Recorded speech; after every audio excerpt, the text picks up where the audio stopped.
This is Venkat for வெங்கஃபின்.com. உங்கள் வீட்டில் எல்லாம் நல்லதும் நடக்க சொல்கிறது வீடியோ இருக்கலாம். இந்த வீடியோக்கு ஒரு லைக் பண்ணால் ரொம்ப ரொம்ப ஹெல்ப்ஃபுல்லாக இருக்கும். ஒரு ஹம்பிள் ரெக்வஸ்ட், நீங்கள் எனக்கு கன்சல்ட்டிங் பண்ணாட்டியும் பரவாயில்ல, ஆனால் நல்லா புரிஞ்சுக்கோங்க. நீங்கள் ரேண்டமாக காலோ மெசேஜோ என்ன பண்ணுவாங்கன்னா, ஒரு ஸ்க்ரீன்ஷாட் அனுப்புவாங்க. ஒரு அஃபீஷியல் வெப்சைட்லையோ எதுவும் பார்த்துட்டு அனுப்பிட்டு this is good or bad அப்படின்னு கேட்பாங்க. அப்படி சொல்ல முடியாது. பிகாஸ் அதனால தான் என்னோட டிஸ்க்ளைமர் கிளியராக சொல்லிடுறேன். இது யாரும் எனக்கு ஸ்பான்சர் பண்ணுறது கிடையாது. எனக்கும் ஒரு சேல்ஸ் ப்ராசஸ் கிடையாது. ப்ராடக்டோட ஃபீச்சர்ஸ் அது உங்கள் லைஃப்க்கு, உங்களுடைய இன்கம் ஸ்டேட்டஸ்க்கு, ஃபேமிலிக்கு சூட்டபுளாக இருக்கணும்னா we will have to do a consulting session. உங்களுக்கு பிடிச்சிருந்தா மெசேஜ் பண்ணிங்கன்னா எவ்வளோ கன்சல்ட்டிங் ஃபீன்னு கேளுங்க. If you are interested alone mutually convenient டைமில் நம்ம ப்ரொசீட் பண்ணிக்கலாம். Okay, with that said SBI life offer பண்ணுற இந்த ப்ராடக்ட் எனக்கு எப்போ தெரியும்னா 1 month பேக் என்னோட ஒருத்தவங்க ஹைதராபாத்லேருந்து கால் பண்ணாங்க. ப்ரைவசி பாலிசினால் எல்லாம் சொல்ல முடியாது. சி இஸ் இந்த IT sector. Then I told her, நான் ரிட்டையர்மெண்ட் பிளானிங், பென்ஷன் பிளான் இதுக்கெல்லாம் ஒரு ஒரு ஒரு ஆள் ஃபினான்ஷியல் பிளானிங் செஷன் மாதிரி நான் பண்ணுவேன். If you want we can do that அப்படின்னு சொன்னேன். So is immediately proceeded. So அப்போ இருந்தே நான் அந்த வீடியோ பண்ணணும்னு நினச்சிட்டு இருந்தேன். So now finally I got time to do it. பொறுமையாக தாங்க நான் பேசுவேன். நீங்கள் வேணும்னா ஸ்கிப் பண்ணி பார்த்துக்கோங்க. ஏன்னா இந்த மாதிரி ப்ராடக்ட்லாம் 2 lakh 3 lakh 10 lakh கூட இன்வெஸ்ட் பண்ணுவாங்க. நான் ரொம்ப கேர்ஃபுல்லாக இருந்துக்கணும்னு நினைக்கிறனால தான் இந்த டிஸ்க்ளைமர் போடுறேன். It's hard earn money. என்னுடைய எந்த வீடியோவும் பார்த்து நீங்கள் இன்வெஸ்ட்மெண்ட் டெசிஷன் எடுக்கக்கூடாது. அது உங்களுடைய டெசிஷனாக தான் இருக்கணும். ஓகே, என்னோட கன்சல்ட்டிங் செஷனில், அதாவது ஒரு ரிட்டையர்மெண்ட் பிளானிங், ஃபினான்ஷியல் பிளானிங் செஷனில் என்ன பண்ணுவேன்னா, நான் ஃபஸ்ட்டு ஹெல்த் இன்சூரன்ஸ் ஆரம்பிப்பேன். ஹெல்த் இன்சூரன்ஸ் வாங்கிட்டீங்களா இல்லையா, ஏன் வாங்கலை, கார்பரேட் குரூப் ஹெல்த் இன்சூரன்ஸ் இருக்குன்னு சொல்லுவாங்க. யூஸ்வலாக that will be the answer. ஓகேவா. அப்புறம் லைஃப் இன்சூரன்ஸ் கம்பெனி பொறுத்த வரைக்கும் நான் ரொம்ப விரும்பி இஷ்யூ பண்ணுறது டேர்ம் இன்சூரன்ஸ். அது வாங்கிட்டீங்களா இல்லையா, இல்லாட்டி எலிஜிபிலிட்டி இருக்காது ஒரு சில பேருக்கு, well and good. Okay, savings product வேறு ஏதாவது வச்சிருக்காங்களா, ஸோ இந்த ப்ராடக்ட் எதுக்கு கன்சிடர் பண்ணுறாங்க, so what is their goal when they buy any kind of product, ஒரு சேவிங்ஸ் ப்ராடக்ட்னா. அப்புறம் மியூச்சுவல் ஃபண்ட் ரெகுலர் டைரக்ட்ல இன்வெஸ்ட் பண்ணுவாங்க. சம்டைம்ஸ் அதை ரிவ்யூ பண்ண சொல்லுவாங்க. That also I will do. அதே மாதிரி FD, gold, land. So overall this is what I call as உங்களுடைய ஃபியூச்சருக்காக என்ன மாதிரி அசெட் அலோகேஷன் நீங்கள் பண்ணியிருக்கிறீங்கன்னு சொல்லிட்டு we will do that session. ஓகேவா. வித் தட் செட் லெட்டஸ், அதை தான் நான் சொல்ல வரேன். இதெல்லாம் பிக் நம்பர்ஸ் நான் காட்ட போகிறேன். அதனால தான் எனக்கே ரொம்ப ரெஸ்பான்சிபிளாக இருக்கணுங்கிறதுனால இந்த டிஸ்க்ளைமர் காமிக்கிறேன். ஒருத்தரை போய் நம்ம ஒரு ப்ராடக்டை போய் திணிச்சிடக்கூடாது. புரிஞ்சுட்டிங்களா. யார்கிட்ட வாங்குறீங்களோ அவங்க தான் லைஃப் டைம் சப்போர்ட் பண்ணணும்.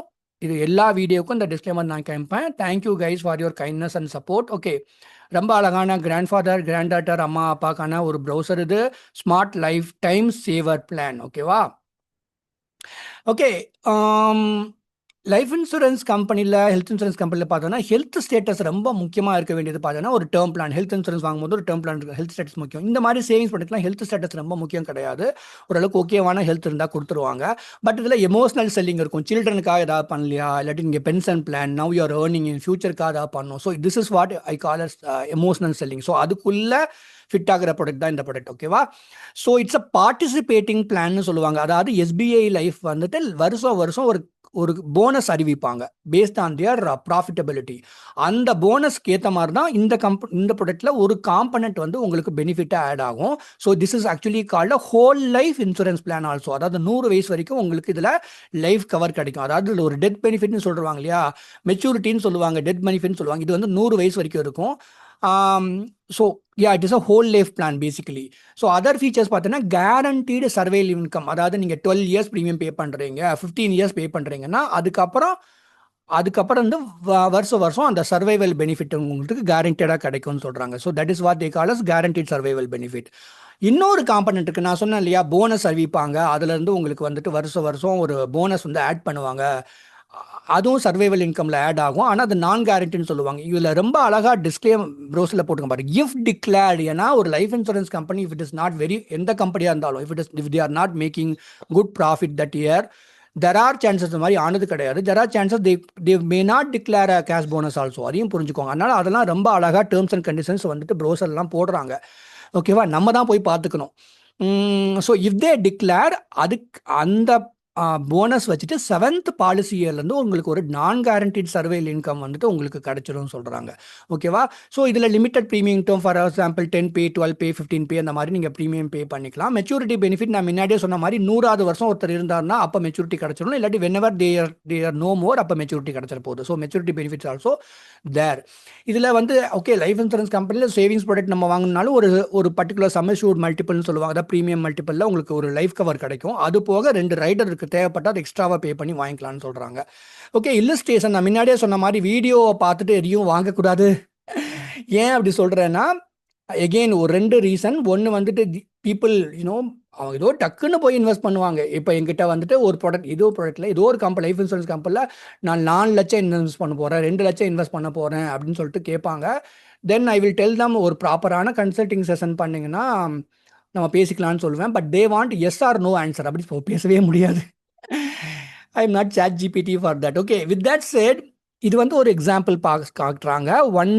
ஒரு 15 வருஷம் ப்ரீமியம் பே பண்ணுறாரு இவர். சரிங்களா? வருஷம் 1 lakh பே பண்ணுறாரு. வித் ஜிஎஸ்டி கொஞ்சம் ஜாஸ்தியாக வரும். சரிங்களா? ஃபஸ்ட்டு என்ன பண்ணுறாங்கன்னா இதை நீங்கள் கேரண்டீட் பாட்டு கீழே போட்டிருக்கு. இதை பார்த்துக்கோங்க. இந்த 2வது காலம் பாருங்கள். இந்த ஃபஸ்ட்டு டப்பாவில் போட்டுக்கு பாருங்கள். அதாவது வருஷம் 1 lakh பே பண்ணுறாரு 15th இயர்லேருந்து. சரியா? அப்போ 16வது வருஷத்துலேருந்து அவருக்கு என்ன ஆகுது? வருஷம் 40,000 ரூபா அடுத்த 30 வருஷத்துக்கு கிடச்சிது கேரண்டீடாக. Got it. இன்னொரு காம்பனண்ட் ஆட் பண்ணுறாங்க. அதாவது 16th year to 44th year வந்துட்டு they are getting a 40,000 rupees survival guaranteed income. அதுக்கப்புறம் என்ன பண்ணுறாங்கன்னா guaranteed survival income வந்துட்டு 30,000 rupees next 30 yearsக்கு. அப்புறம் இன்னொரு காம்பனண்ட் மறுபடியும் வந்துட்டு ஏஜ் 75 to 97 வந்து 27,500 கிடைக்குதுங்கிறாங்க. இதெல்லாம் வந்துட்டு பார்த்தீங்கன்னா கேரண்டீடாக கிடைக்கக்கூடிய நம்பர்ஸ். உங்கள் பாலிசி பாண்ட்னு சொல்லுவோம் இல்லையா, பாலிசி டாக்குமெண்ட் அதுலேயே போட்டிருக்கோம். இதுக்கு மேலே நான் ஒன்று சொன்னேன்ல, இதில் வந்து நான் கேரண்டீடு சர்வைவல் இன்கம்னு ஒரு காம்பனண்ட் இருக்குது, அதையும் ஆட் பண்ணுவாங்கன்னு சொல்லிட்டு. அது எப்படின்னா 7வது வருஷத்துலேருந்தே உங்களுக்கு ஆட் பண்ண ஆரம்பிச்சிடுறாங்க. அதாவது ஒரு லைஃப் இன்சூரன்ஸ் கம்பெனி வந்துட்டு பேஸ்ட் ஆன் தியர் ப்ராஃபிட்டபிலிட்டி ஒரு போனஸ் அறிவிப்பாங்க. அது வந்து 4% இருக்கலாம், 8% இருக்கலாம், 3% இருக்கலாம், அறிவிக்காமையும் இருக்கலாம். அதையும் புரிஞ்சுக்கோங்க. அதனால தான் அதை நான் கேரண்டீடுன்னு அவ்வளோ தெளிவாக போட்டிருக்காங்க. புரிஞ்சுட்டிங்களா? ஓகே ஒரு 4% அவங்க டிக்ளேர் பண்ணுறாங்கன்னா இவ்வளோ கிடைக்கும்னு சொல்லிட்டு போட்டிருக்காங்க. ஸோ அந்த நம்பர்ஸ் நான் சொல்லலை, ஏன்னா this is depends upon the bonus they are declaring. சரிங்களா? ஸோ 7வது வருஷத்துலேருந்து நான் கேரண்டீட் சர்வேல் இன்கம் வரப்போகுது. ப்ரீமியம் பேயிங் டேர்ம்லேருந்து முடிஞ்ச உடனேருந்து கேரண்டீட் சர்வேல் இன்கம் கிடைக்க போகுது. மெச்சூரிட்டி எப்போ? நம்ம லாங் டைம் வாங்குறமே 100வது வருஷம் மெச்சூரிட்டி, இல்லாட்டி whenever that person is no more maturity benefit உங்களுக்கு இதை கிடைச்சிருது. சரிங்களா? With cash bonus and this thing உங்களுக்கு கிடைச்சிருது. ஸோ இது வந்து இல்லுஸ்ட்ரேஷன் 1. ஓகே ஓவராலாக இது வந்துட்டு இன்னும் தெளிவாக போட்டிருக்காங்க. இதில் எவ்வளோன்னு கேட்டிங்கன்னா 4%ல் வந்துட்டு உங்களுக்கு போனஸ் அனுப்பிச்சாங்கன்னா கேரண்டீட் சார் ஓவராலாக நீங்கள் மல்டிப்ளை பண்ணி பார்த்தீங்கன்னா இந்த 100 years ஹவு மச் தேவோட காட்னு போடுறாங்க. புரிஞ்சுட்டிங்களா? அதாவது இதில் பாருங்கள் அன்டில் ஏஜ் 97 வரைக்கும் போட்டிருக்காங்களா, அன்டில் ஏஜ் ஆஃப் 97 எவ்வளோ கிடச்சிருக்கோம் உங்களுக்குன்னு சொல்லிட்டு. ஸோ 27,32,000, நான் கேரண்டீடு வந்து 13,61,000, மெச்சூரிட்டி பெனிஃபிட் வந்து 91 lakhs. ஓவராலாக இவ்வளோ கிடைக்கும்னு சொல்லிட்டு இந்த மாதிரி பிக் நம்பர்ஸை படிக்கிறனால தான் நான் வந்துட்டு நீங்கள் தான் எவ்வளோ கிடைக்குன்னு சொல்லிட்டு நான் இன்வெஸ்ட் பண்ணேன்னு சொல்லிடக்கூடாது. அதனால தான் நான் வந்துட்டு வீடியோ பார்த்துட்டு டெசிஷன் எடுக்கக்கூடாதுன்னு சொல்கிறேன்.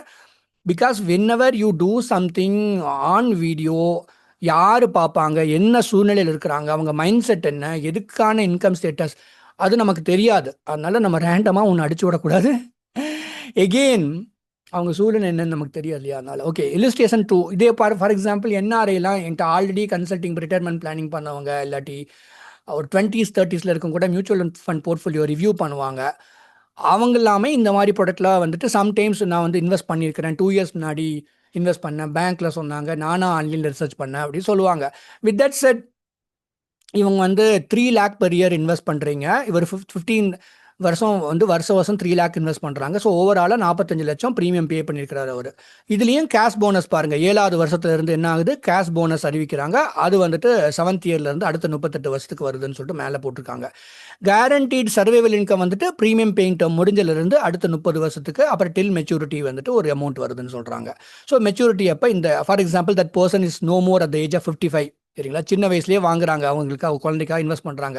That person is living for until the age of 75 80 அது வரைக்குமே அவங்களுக்கு மெச்சூரிட்டி பெனிஃபிட் மாதிரி வரும்.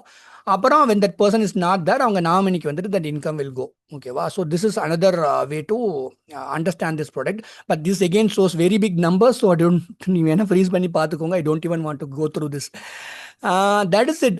ஒரு ப்ராடக்ட்டை வந்து எப்படி நீங்கள் பார்க்கணுன்னா, ஓவரால் ஃபினான்ஷியல் பிளானிங் பண்ணணும், இல்லை ரிட்டயர்மெண்ட் பிளானிங் பண்ணணும். அதில் நான் இல்லாட்டி மியூச்சுவல் ஃபண்டில் நான் ஆல்ரெடி இன்வெஸ்ட் பண்ணி இப்போ இந்த ஹைதராபாத்லேருந்து பேசுனவங்க வந்து ஆல்ரெடி மியூச்சுவல் ஃபண்டில் இன்வெஸ்ட் பண்ணியிருக்காங்க. அவங்களுக்குன்னு ஒரு ஸ்டைல் இருக்கும் சரிங்களா. They sees her own style of investing. ஒரு ஐடி செக்டாரில் நீங்கள் ஒர்க் பண்ணுறீங்க, என்ஆரே இருக்கீங்கன்னா ஆல்ரெடி இன்வெஸ்ட் பண்ணி உங்களுக்குன்னு ஒரு ஸ்டைல் வச்சுருப்பீங்க. அண்ட் சம்டைம்ஸ் இதுவும் யாராவது சஜஸ்ட் பண்ணியிருப்பாங்க.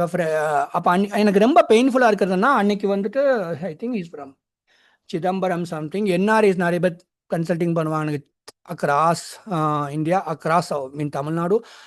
அவர் என்ன சொன்னார்னா, நான் வந்து ஃப்ரெண்டு சஜஸ்ட் பண்ணாங்க, இல்லாட்டி ஒரு பேங்க்கில் சஜஸ்ட் பண்ணாங்க. அவர் வந்து நான் சொன்னேன், நான் வந்து ரிட்டையர்மெண்ட் பிளானிங் கன்சல்டிங் செஷன் வைப்பேன், அதுக்கு நான் இவ்வளோ சார்ஜ் பண்ணுறேன் அப்படின்னு சொன்னால், then next 2-3 days he didn't not respond. He said tomorrow I will call you. Next 2-3 days he did not respond. நான் நம்பரை டெலிட் பண்ணிட்டேன். ஸோ ஐ எம் நாட் யாரையும் போய் தொந்தரவு பண்ணுறது என் நோக்கம் கிடையாது. ஆனால் ரேண்டமாகவும் மெசேஜோ காலோ பண்ணாதீங்க. எனக்கு எம்பரசிங்காக இருக்கும். ஏன்னா ஒரு சில விஷயங்கள்லாம் நம்ம சாட் ஜிபிடி மாதிரி ஆன்சர் பண்ண முடியாது. அப்படி பொறுமையாக யோசனை பண்ணி, இப்போ இன்றைக்கி அந்த மேம் அன்றைக்கி கால் பண்ணாங்க, 1 மாதம் முன்னாடி பேசினாங்க. அப்புறம் நான் அல்டர்னேட்டிவ் வந்துட்டு சொல்கிறதுக்கு 1 மாதம் கழிச்சு இன்றைக்கி தான் அவங்களுக்கு டைம் கிடச்சி. இன்றைக்கி காலையில் நான் 2 மணி நேரம் நான் பேசினேன். So only then you will understand your family, your context. நீங்கள் உண்மையாகவே என்ன அதை பற்றி நீங்கள் நினைக்கிறீங்க. Sometimes a consulting session will go between 1 hour to 1.5 hours. உங்களுக்கு இன்ட்ரெஸ்ட் இருந்தால் மாத்திரம் மெசேஜ் பண்ணுங்கள். அதே மாதிரி எதுவுமே வந்து you can not say good or bad அப்படிங்கலாம் சொல்ல முடியாது. அவங்க மைண்ட் செட்டுக்கு கரெக்டாக ஒரு ப்ராடக்டை புரிஞ்சுட்டாங்களா, then only they have to proceed with investment. நானும் ஒரு சில ப்ராடக்ட்லாம் இன்வெஸ்ட் பண்ணுவேன், இஷ்யூ பண்ணுவேன். லைஃப் இன்சூரன்ஸ் கம்பெனியில் சேவிங்ஸ் ஸ்கீமும் ரொம்ப கம்மியாக பண்ணுவேன். ஏன்னா நான் ரொம்ப விரும்பி பண்ணுற அவேர்னஸ் வந்து டேர்ம் இன்சூரன்ஸு. பட் இருந்தாலும் நான் வந்து கொஞ்சம் பயப்படுவேன். நான் ஒரு பெரிய அமௌண்ட் இன்வெஸ்ட் பண்ணும் போது அவங்க கரெக்டாக புரிஞ்சுக்கிட்டாங்கன்னு சொல்லிட்டு நான் வந்து அதனால ஸ்லோ ப்ராசஸில் பண்ணுவேன் நான். So that is what it is. Message பண்ணுங்கள் if you think consulting is worth it. இல்லாட்டி இக்னோர் பண்ணிக்கோங்க, அதுவும் நல்லது தான். Thank you so much. நல்லா இருங்க. Good luck to you.